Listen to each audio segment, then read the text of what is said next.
What would you do if you discovered a secret that could change your family forever? A secret so big, it could shatter the bond you've worked so hard to build?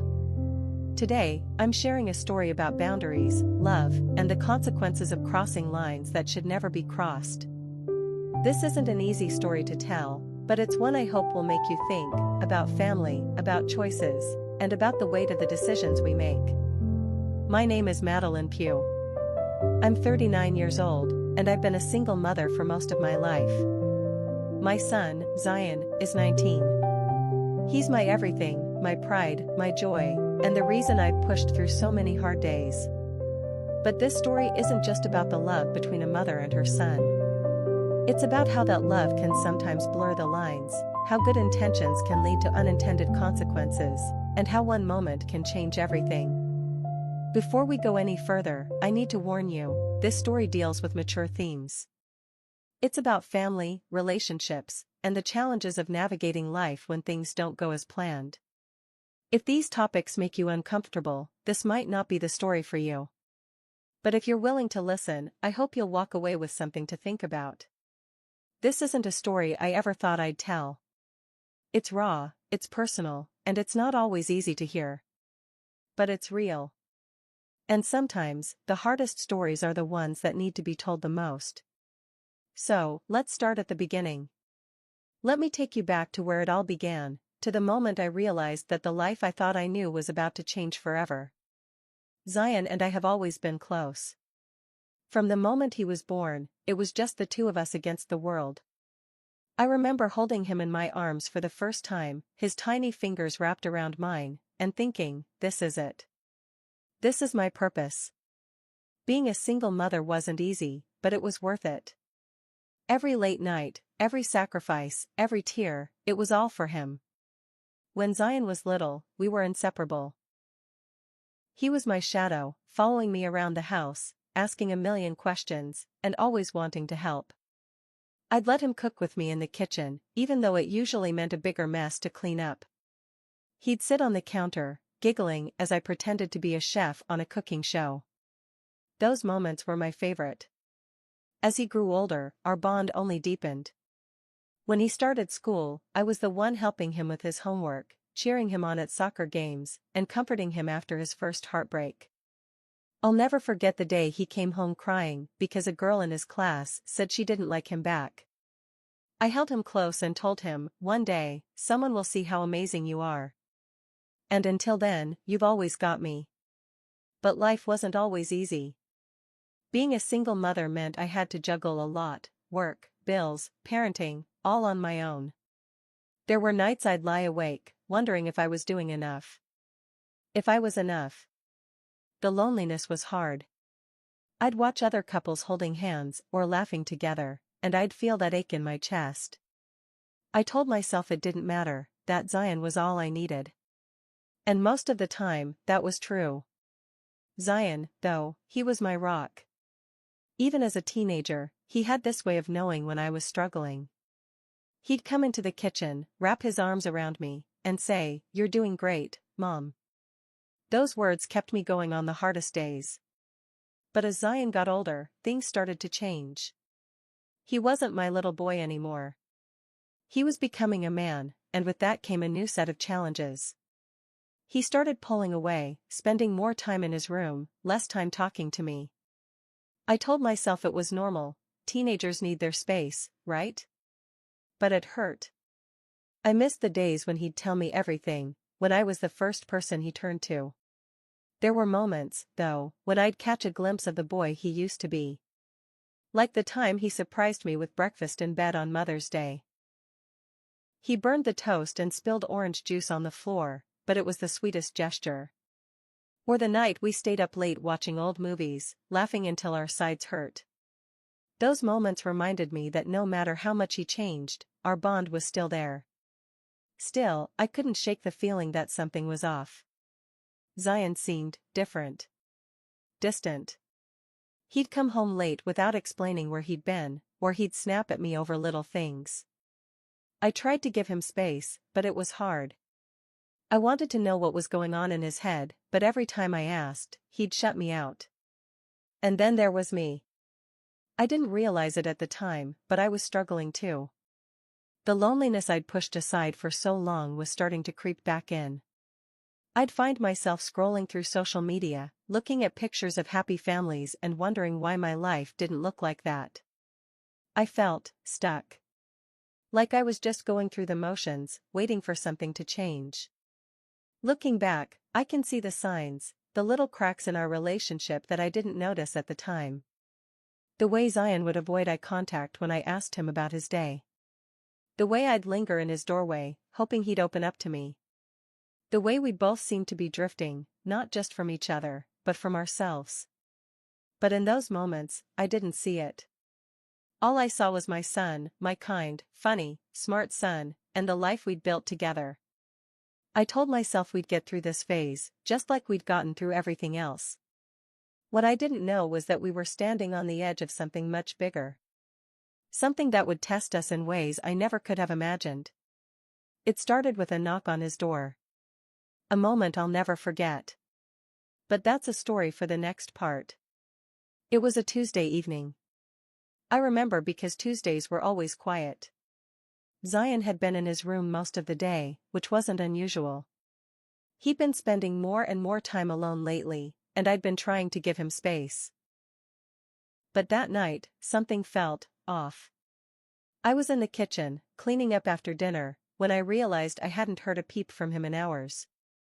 No music, no video games, nothing. I told myself he was probably just studying or watching something on his laptop, but a part of me couldn't shake the worry. I decided to check on him. Just a quick peek, I thought. Make sure he was okay. I walked down the hallway, the floor creaking under my feet, and stopped outside his door. I raised my hand to knock, but then I hesitated. What if he was asleep? What if he was in the middle of something? Before I could decide, I heard a noise. A soft, muffled sound that made my stomach twist. I don't know what came over me, but I pushed the door open, just a crack, and that's when I saw it. Zion was sitting on his bed, his back to the door, and he didn't hear me come in. My eyes landed on him, and for a split second, I froze. Then it hit me, what I was seeing, what I was intruding on, and I felt like the air had been sucked out of the room. I stepped back, my heart pounding, and closed the door as quietly as I could. I stood there in the hallway, my hand pressed to my chest, trying to catch my breath. My mind was racing. What had I just walked in on? What did it mean? And why couldn't I shake the image from my head? I went back to the kitchen, my hands trembling as I tried to finish cleaning up. But I couldn't focus. My thoughts were a jumbled mess. I felt embarrassed, confused, and guilty. Guilty for invading his privacy, guilty for not knocking, guilty for not knowing how to handle what I'd just seen. That night, I barely slept. I kept replaying the moment in my head, over and over, like a scene from a movie I couldn't pause. I told myself it was normal, he was a teenager, after all. But it didn't feel normal. It felt complicated. The next morning, I woke up with a knot in my stomach. I knew I had to talk to him. I couldn't just pretend it hadn't happened. But how do you even start a conversation like that? Hey, Zion, about last night, no. That wouldn't work. I waited until after breakfast, when he was sitting on the couch, scrolling through his phone. I sat down next to him, my hands clasped tightly in my lap. Zion, I said, my voice softer than I intended. Can we talk? He looked up, his brow furrowed. About what? I took a deep breath. About last night. I didn't mean to walk in on you like that. I should have knocked, and I'm sorry. For a moment, he just stared at me, his face unreadable. Then he looked away, his cheeks turning red. It's fine, he muttered. But it wasn't fine. I could see it in his eyes, the embarrassment, the discomfort. And I could feel it in the air between us, this tension that hadn't been there before. Zion, I said gently, I know this is awkward, but I need to know if you're okay. You've been so distant lately, and I'm worried about you. He didn't say anything at first. He just sat there, staring at his hands, like he was trying to figure out what to say. Finally, he sighed. I don't know, Mom. I feel like I'm stuck. Like I don't know who I'm supposed to be. His words hit me like a punch to the chest. I'd been so focused on my own struggles that I hadn't stopped to think about what he might be going through. What do you mean? I asked, trying to keep my voice steady. He shrugged. I don't know. Everyone expects so much from me: school, work, friends. It's like, no matter what I do, it's never enough. And sometimes I just feel alone. I reached out, placing a hand on his shoulder. Zion, you're not alone. You've got me. Always. He looked at me then, his eyes searching mine, and for the first time in weeks, I felt like I was really seeing him. Not the teenager who'd been pulling away, but the boy who used to tell me everything. I know, he said quietly. But it's not the same. I didn't know what to say to that. I wanted to fix it, to make everything okay, but I didn't know how. So I just sat there, holding his hand, wishing I could take away all the pressure he was feeling. That conversation stayed with me for days. I couldn't stop thinking about what he'd said, about feeling stuck, about not knowing who he was. It made me realize how much he was struggling, and how much I'd missed. But it also made me realize something else. Something I hadn't wanted to admit. I was struggling too. And maybe, just maybe, we were both looking for something we couldn't find on our own. Little did I know, that conversation was just the beginning. The calm before the storm. Because what came next, well, that's when everything changed. After that conversation, something shifted between Zion and me. It was subtle at first, like the first few drops of rain before a storm. We started spending more time together, just the two of us. It felt like old times, but different. Deeper.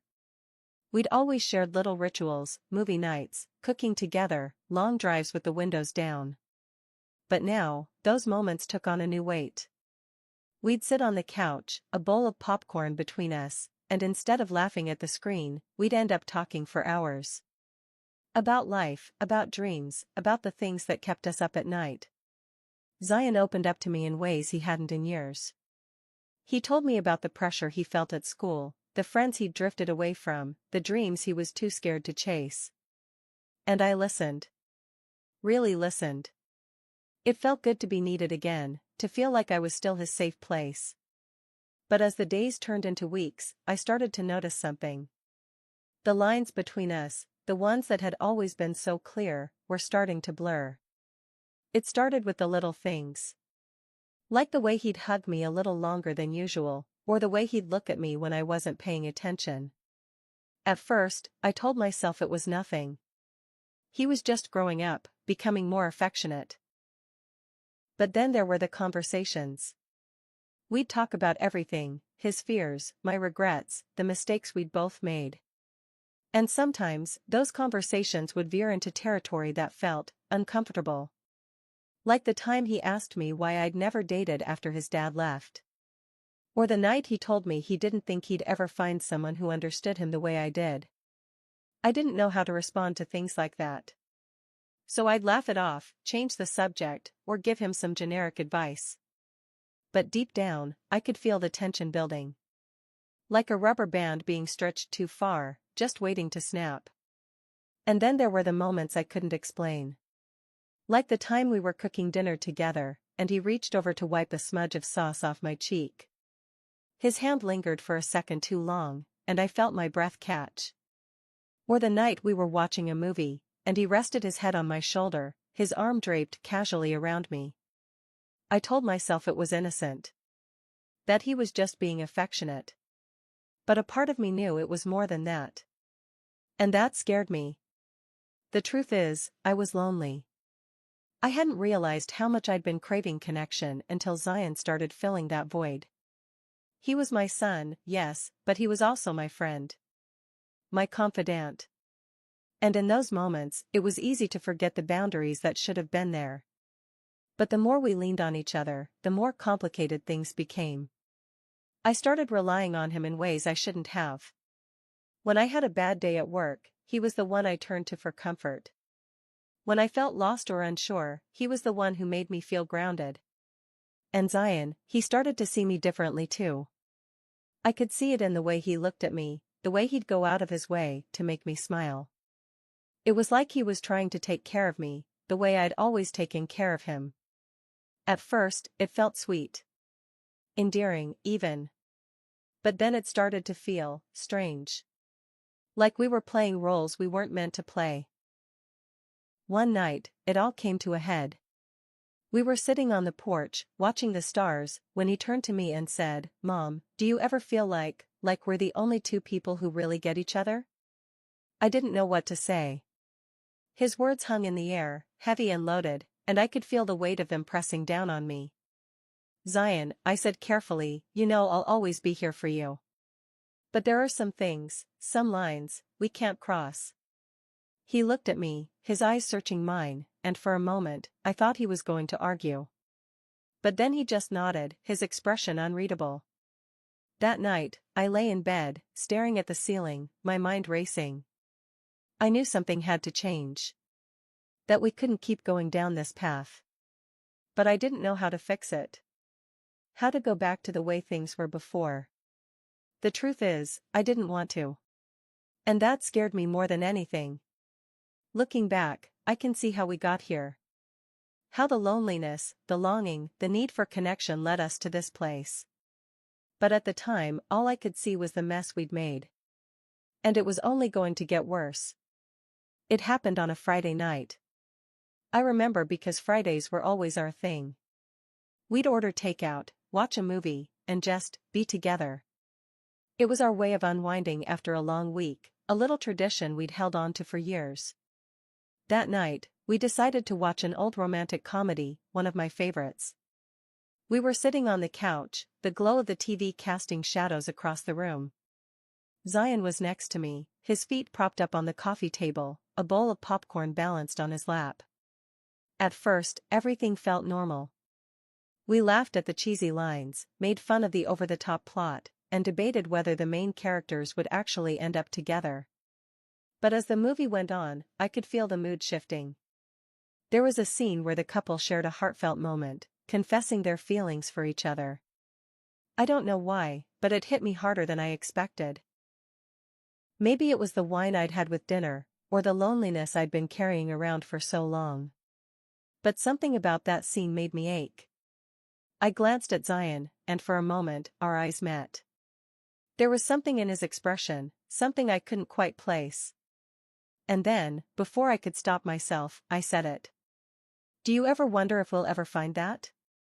Someone who really gets us?" The words were out before I could think about what they meant. Zion didn't say anything at first. He just looked at me, his eyes searching mine, and then he reached out and took my hand. "Mom," he said softly, I think I already have." His words hung in the air, heavy and loaded, and for a moment, I couldn't breathe. I didn't know what to say, what to do. All I knew was that something had shifted between us, something I couldn't take back. And then, in a moment of weakness, I leaned in. It wasn't a kiss, not really. Just a brush of my lips against his forehead, a gesture that might have been innocent under different circumstances. But in that moment, it felt like crossing a line. A line I hadn't even realized we were standing on. Zion pulled back, his eyes wide, and I could see the confusion, the shock, written all over his face. And then, without a word, he stood up and walked out of the room. I sat there, frozen, my heart pounding in my chest. What had I just done? What had we just done? The guilt hit me like a tidal wave. I felt sick, ashamed, like I'd betrayed the one person who trusted me the most. I wanted to take it back, to undo the last few minutes, but it was too late. The damage was done. I spent the rest of the night pacing the house, my mind racing. I thought about going to Zion's room, about trying to explain, to apologize. But every time I reached for his door, I stopped myself. What could I possibly say? The next morning, I woke up to silence. Zion's door was closed, and when I knocked, there was no answer. I tried to tell myself he just needed space, that we'd talk when he was ready. But deep down, I knew it wasn't that simple. Over the next few days, the distance between us grew. Zion avoided me, spending more time in his room or out with friends. When we did talk, it was strained, like we were both tiptoeing around the elephant in the room. I tried to give him space, to respect his boundaries, but it was hard. I missed him. I missed the way things used to be. But every time I thought about reaching out, I'd remember that night, and the guilt would come rushing back. And then, one evening, it all came to a head. I was in the kitchen, trying to focus on making dinner, when Zion walked in. He stood there for a moment, just watching me, and then he said, "Why are you avoiding me?" His words caught me off guard. I turned to face him, my hand still clutching a wooden spoon. "I'm not avoiding you," I said, though we both knew it wasn't true. "Yes, you are," he said, his voice rising. "Ever since that night, you've been acting like I don't even exist." I could hear the hurt in his voice, and it broke my heart. "Zion, I'm not trying to push you away. I thought you needed space." "I don't need space," he snapped. "I need you to stop treating me like I'm some kind of stranger." His words hit me like a punch to the gut. I wanted to explain, to tell him how sorry I was, how much I regretted what had happened. But before I could say anything, he turned and walked out of the room. That night, I lay in bed, staring at the ceiling, my mind racing. I knew I'd messed up. That I'd let things go too far, that I'd failed to protect the one relationship that mattered most. But the truth is, I didn't know how to fix it. How to go back to the way things were before. And that scared me more than anything. Because the more I thought about it, the more I realized that maybe we couldn't go back. Maybe we'd crossed a line that couldn't be uncrossed. And if that was true, then I didn't know what came next. The fallout from that night didn't just affect Zion and me. It sent shockwaves through our entire family, touching everyone in ways I hadn't anticipated. The first person to notice something was wrong was my sister, Naomi. Naomi has always been the one who sees what others don't. She's the kind of person who can walk into a room and immediately sense the tension. So when she came over for dinner one evening, it didn't take long for her to pick up on the awkwardness between Zion and me. "What's going on with you two?" she asked, her eyes darting between us as we sat at the table, pushing food around our plates. I tried to brush it off. "Nothing. We're just tired." But Naomi wasn't buying it. She waited until Zion had retreated to his room before cornering me in the kitchen. "Madeline, talk to me. What's going on? You and Zion barely looked at each other all night."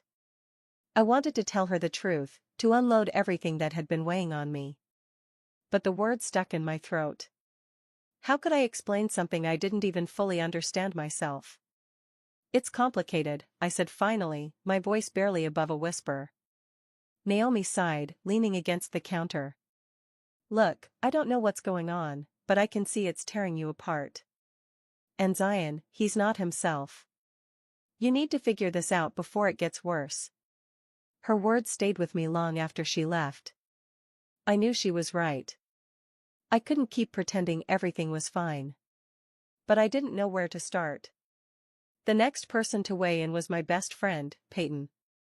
We'd been friends since college, and she knew me better than almost anyone.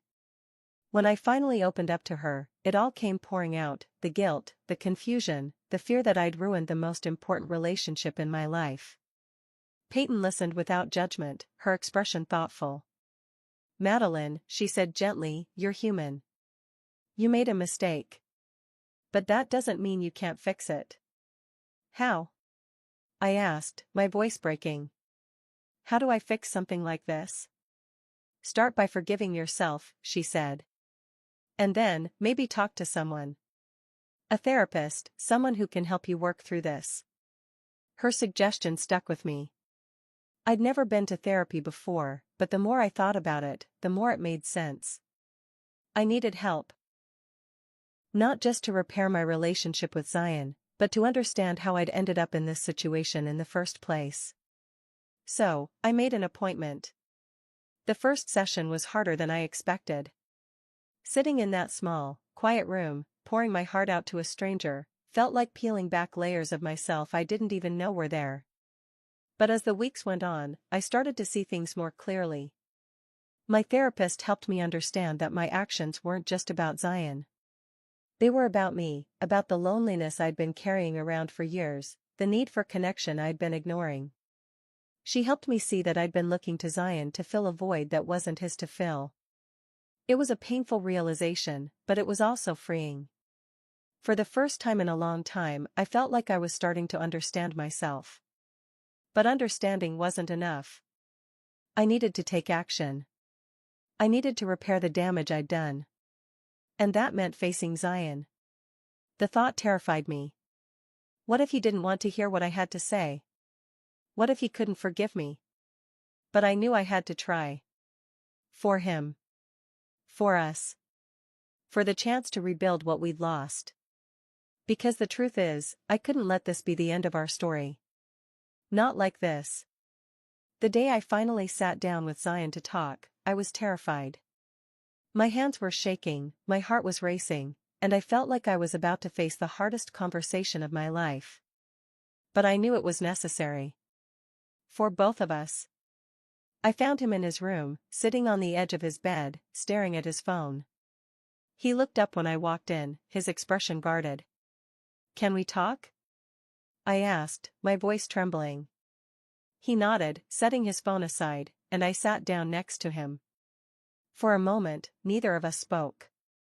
The silence between us felt heavy, like a wall we'd both been too scared to climb. Finally, I took a deep breath and said, "Zion, I need to apologize. For everything. For crossing lines, for not being the parent you needed me to be, for letting things get so complicated." He didn't say anything at first. He just looked at me, his eyes filled with a mix of emotions I couldn't quite read. And then, quietly, he said, "I'm sorry too." Those 3 words broke me. I hadn't realized how much I needed to hear them until they were out in the open. "You don't have to apologize," I said, tears welling up in my eyes. "This is on me. I'm the parent. I should have known better. But I'm not a kid anymore," he said, his voice firm. I knew what I was doing too. And I didn't stop it. We sat there for what felt like hours, talking through everything, the mistakes we'd made, the feelings we'd ignored, the boundaries we'd crossed. It wasn't easy. There were moments when the words caught in my throat, moments when I wanted to run away and pretend none of it had happened. But we kept going. By the end of the conversation, we both agreed on one thing: we needed to rebuild our relationship. Not as it was before, but as something healthier, stronger, and more honest. It hasn't been easy. There are still moments of awkwardness, moments when the weight of what happened feels too heavy to carry. But we're trying. And that's what matters. Through all of this, I've learned so much about myself. About the importance of boundaries, not just with Zion, but with everyone in my life. About the need to be honest with myself about my own struggles and to seek help when I need it. And most importantly, about the power of forgiveness, not just for others, but for myself. This journey has been one of the hardest of my life. But it's also been one of the most important. Because it's shown me that even when things feel broken beyond repair, there's always a way to heal. To anyone watching this, I want to say this: relationships are complicated. They're messy, they're hard, and they don't always go the way we want them to. But they're also worth fighting for. If you're struggling with boundaries, with communication, with understanding your own feelings, know that you're not alone. It's never too late to seek help, to make changes, to rebuild what's been broken. And if this story has resonated with you, if it's made you think or feel something, I'd love to hear from you. Share your thoughts in the comments below. Let's start a conversation about the challenges of family dynamics, the importance of boundaries, and the power of healing. If you want to hear more stories like this, don't forget to subscribe to the channel. I'll be sharing more thought-provoking content, including a playlist on family relationships and personal growth.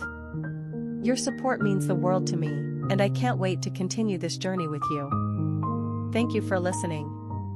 Thank you for being here. And remember, no matter how hard things get, there's always hope for a better tomorrow.